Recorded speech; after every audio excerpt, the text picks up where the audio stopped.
thanks for stopping by. Welcome to my cozy corner of the internet. My name is Hannah. Welcome to my luxury wish list breakdown. I'm going to be sharing all of the items and things that I have on my luxury wish list. This, I want to specify, is a wish list. This is not a shopping list. I'm not, and by no means, buying all of these items at one time. These are just things that I'd like to own or purchase at some point in my life. I'm 22, so I have about 80 years left on me. So we have 80 years to potentially go through this list. I also want to clarify that these things can also fluctuate and change. I can remove or add items to this list, so it's not set in stone. But I thought it'd be fun to share because I love looking at luxury goods and I love potentially owning / purchasing luxury goods, and I thought it would be cool to kind of share my reasoning behind the things because I do kind of have reasons for why I want to purchase some of these items and I want to share it. However, if you are not into luxury goods or the idea of luxury goods, maybe don't watch this video. I have a lot of other fun cozy vlogs that you can watch that's not me yip yapping about spending money, so if you don't want to listen to this,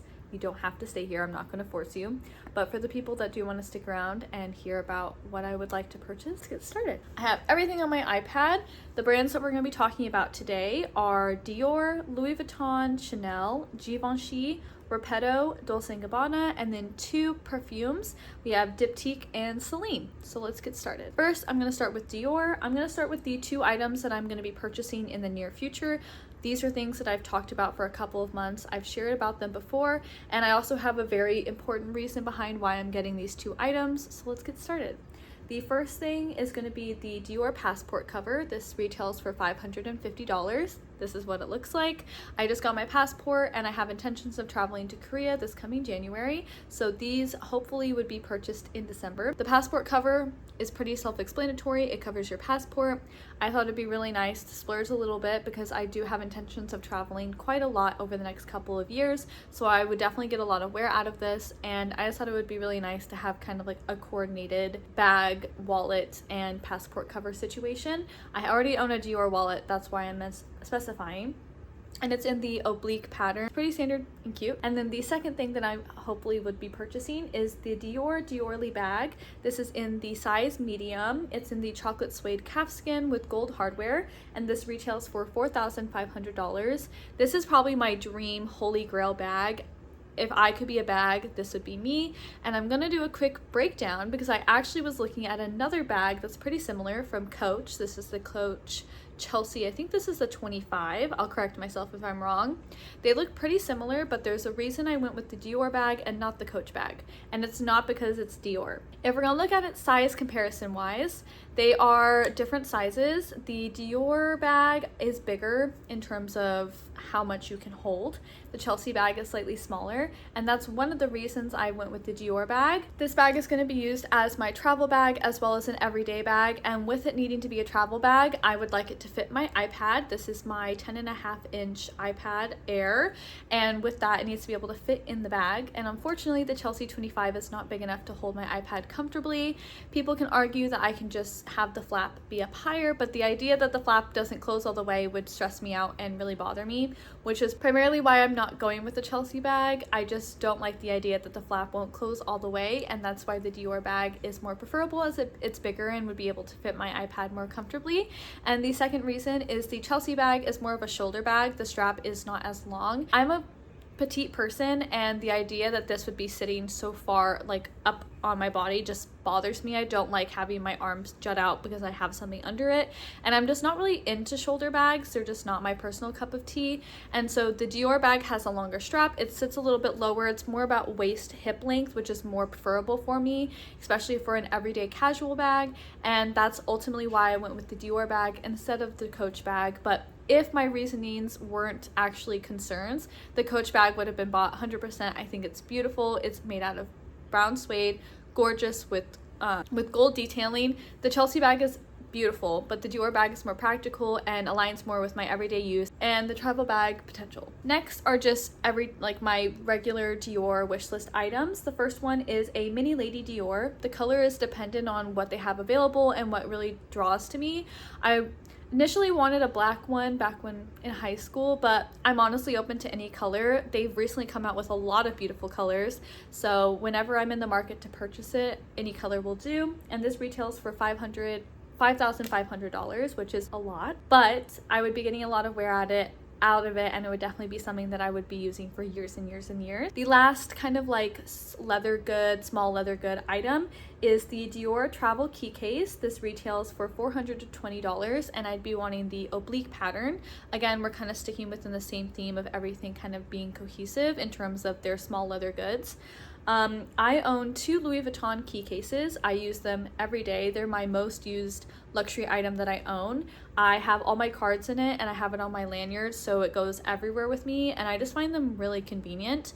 Obviously, I don't need to own 3 key cases. That's a bit excessive, but if in the future one of my Louis Vuitton ones break, I can definitely cycle this one in, and it would be nice to have, again, a cohesive color pattern from the same brand. The last 2 things from Dior are 2 pairs of shoes. The first is a pair of Dior slingbacks. Again, pattern, color is dependent on what they have available, what I'm feeling, as well as heel length. I know they have short ones and tall ones. It really just depends, but they retail for about $1,190. I've always wanted a pair of slingbacks, Dior slingbacks specifically. I think they're beautiful, and I just feel like they would look good with a lot of different outfits. You can dress them up or down, jeans, slacks, skirts, dresses. I feel like they're really versatile, and I would love to own a pair. And then the last pair of shoes is the Dior Town Heeled boots. They're from the fall 2024 collection. Gorgeous pair of boots, really basic looking leather boots, but I really like that the heel is not too chunky, but it's not too thin. It's like that nice in between. I like the shape of the toe, and I just feel like it would look really good in the fall or winter with a lot of different outfits, and so those are definitely a pair of boots that I'd love to get my hands on. Next is Louis Vuitton. I have one item from Louis Vuitton that's on my wish list, and that is the vanity chain pouch.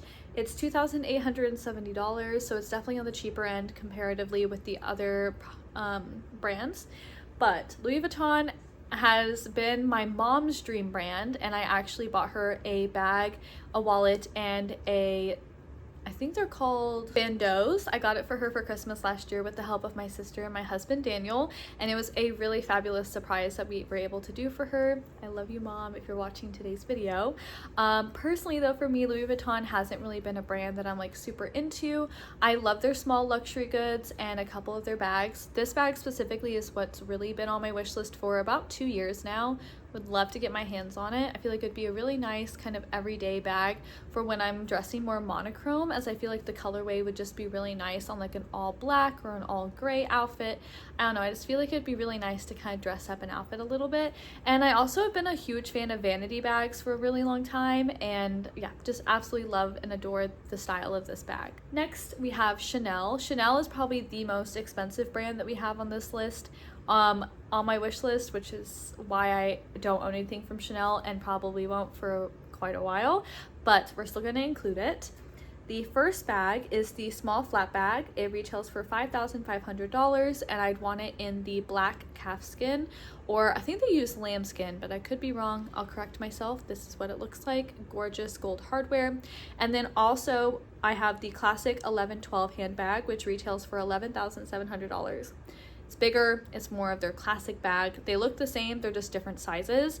Ideally, I'd go whichever one fits better on my proportions, so probably the smaller bag. It's dependent. This is definitely more of an investment, but I definitely can see myself wearing it a lot. It's a classic, timeless piece. I feel like these bags never go out of style. They're gorgeous, and I feel like they'd last me years and years and years, and something that I can see myself wearing 80 years from now when I'm a grandma that's just living life. And then the next thing is the classic zipped coin purse. It's $700. This is only on there because I do want a coin purse at some point. Unfortunately, this is the only option they have available. Unfortunately, as if I'm going to be buying it right now, but this is the only option they have available, which is the black lambskin with silver hardware. I'm not a big fan of silver hardware. It's just personal preference. But I would like to own a coin purse from Chanel. I think they're really cute. I like the style of them. Maybe if another colorway comes around, or I open up to more possibilities in the future whenever I buy it, this is definitely something on my wish list for sure. And the final thing on my wish list for Chanel is a pair of shoes. I have been seeing these everywhere. I know they're kind of trendy right now, but I love ballet flats. Ballet flats have been a huge part of my life for a very, very long time. I grew up dancing, not professionally, but I grew up dancing. I danced for 12 years. I used to wear ballet flats. I owned like 10 pairs of dress ballet flats you'd like wear out and about back in elementary, middle school, and I love them still. I actually don't own a pair in my grown age, which is kind of crazy, but I love, love, love and adore ballet flats. I think they're beautiful and I feel like they look really good with a lot of different outfits. I would love, simply die to have a pair of Chanel ballet flats. They retail for $1,125, but I really would, I would bring out my inner childhood and just make me so happy to own a pair of ballet flats again, and the Chanel ones are gorgeous as always. Next we have Givenchy. The only thing from this brand are a pair of boots. You probably can already guess if you're into fashion. The shark boots are stunning. I really wanted to get the shark boots that had the lock detailing, but I guess they went out of style and they changed them because these are the only shark boots available. Not hating, they're still gorgeous, and I feel like these look really good with a lot of outfits like going clubbing and stuff. I just find it really unique. I like the look of it. I feel like they're really nice, and I've actually touched them in person and the heel is like really lovely. I just really like the way the heel is like built. It's like a wedge but not. I don't know how to explain it. Very nice pair of boots. Wouldn't mind having them. They retail for $2,550. Next we have Repetto. Back into the ballet dance kind of world. Repetto is a French ballet slash dance brand. Love, love, love Repetto. It again brings out my inner childhood, my inner dancer, my love for ballet flats. I would love to own two pairs of ballet flats from Repetto. They have a heeled version and they have a flat version. The heeled version are $470 and the flat version are $425. I'd love to own both. I feel like they're very versatile. They look good with a lot of things, and having the option to go between heel and flat would just make it super convenient. Again, simply gorgeous, and I trust Repetto probably more than Chanel, as Repetto is a very reputable ballet company or a ballet brand that sells actual ballet shoes, and I feel like I trust them a lot with this specific shoe. I would love to own a pair of Repettos. Honestly, these are probably my dream ballet flat. Top tier, would totally own these over the Chanel ones. I love, love, love Repetto. Next we have Dolce & Gabbana. This is gonna change everything a little bit. Nothing from Dolce & Gabbana I'm getting is a leather good, no handbags, shoes, etc. Only clothing, and I think that what I'm about to show you are some of the most beautiful pieces I've seen. First is the satin and lace Balaconte bra for $545. Gorgeous. Oh my god, beautiful. Everything I'm about to show you, stunning. Would love to have these as someone that wears bralettes and loves lace and satin goods. Next is the satin and lace slip, $1,695. This is a little bit more scandalous, but I feel like you can dress it up, and this over a nice black turtleneck with a pair of heels or boots for the night out. Soft cup satin bra with lace detailing, $375. This is more of the basic. This would look good underneath something or just to kind of wear out. Like, this would be really nice. And then we have the lace Balaconte bralette, $675. Again, gorgeous, stunning. Looks beautiful, would look really good under one of the slip dresses or under like a top that you need to wear a bra with. We love to see it. And the last thing is the satin lingerie style slip with lace detailing, $1,245. My favorite dress by far. This would look really pretty by itself, or you can wear it layerable with, again, a long sleeve, a short sleeve, a turtleneck. You can wear it with a leather jacket. I feel like there's so many different ways to wear this. Again, stunning, gorgeous, black. So everything from Dolce & Gabbana is lingerie, but I would totally get so much use out of these. Like, I would simply die. Beautiful. And the last two brands that we're gonna be chit-chatting about are perfume brands. First is Diptyque. I love Diptyque.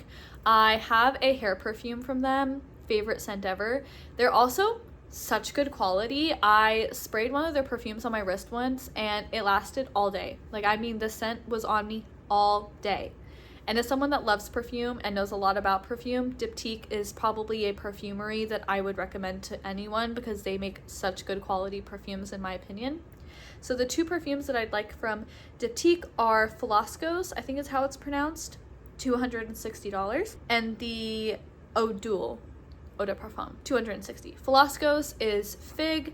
It smells really like peaches to me. It really depends. It's a beautiful, light, airy, fruity scent that's like sweet but not too sweet. I don't know how to explain it. If you've ever smelled like a nectarine or like a peach or a fig, if you ever smell it when it's ripe and like juicy and nice, That's what it smells like. I've been wearing the hair perfume all summer and spring. It's so nice. I love it so much. And Eau Duel is a classic vanilla, but I find it's a lot better than some of the gourmand vanillas that I've smelled. It's vanilla and sweet, but it's not too much. I don't know how to explain it. It kind of reminds me, I'll put a picture from Pinterest of someone that made a collage of kind of what it smells like. That is what it reminds me of, and I would love to have it in my collection. As someone that loves vanilla and gourmand, this is something for me. And the last perfume, which I also have intentions of purchasing in December, only if it smells good, I've actually never smelled it, is Celine's Night Clubbing. It's $330, which is astronomically crazy for a perfume, so it better smell good. I have intentions of smelling it, but it has notes of like alcohol, tobacco, like velvet, nightclub, like bar vibes. Again, never smelled it, but apparently it has some gourmandy notes. I'll put the notes on the screen, but it seems intriguing to me as someone that's interested in this kind of scent profile. So I guess we'll see how well it smells. But yeah, and that, ladies and gentlemen, concludes my wish list. I had a great time chit-chatting with you guys. Thanks for hanging out with me. If you have things on your luxury wish list, or just luxury goods, things in general that you would like to buy, let me know in the comments. I'd love to see things that you guys would like to purchase, bags that you guys are interested in, brands that you guys love. And I kind of want to do more of these like sit down chit chat style videos. They're really fun. If you guys have suggestions of videos that you'd like to see me do, like things to talk about, stuff like that, I'd love to get into the nitty gritty. You know, perfume, fashion, makeup, skincare, hair care. I love to talk about all of it. And yeah, thanks for stopping by. I'll probably be filming another cozy vlog next week, which will be really nice. My classic everyday life. But I hope you guys enjoyed. As always, all my socials are linked down below, as well as my small business.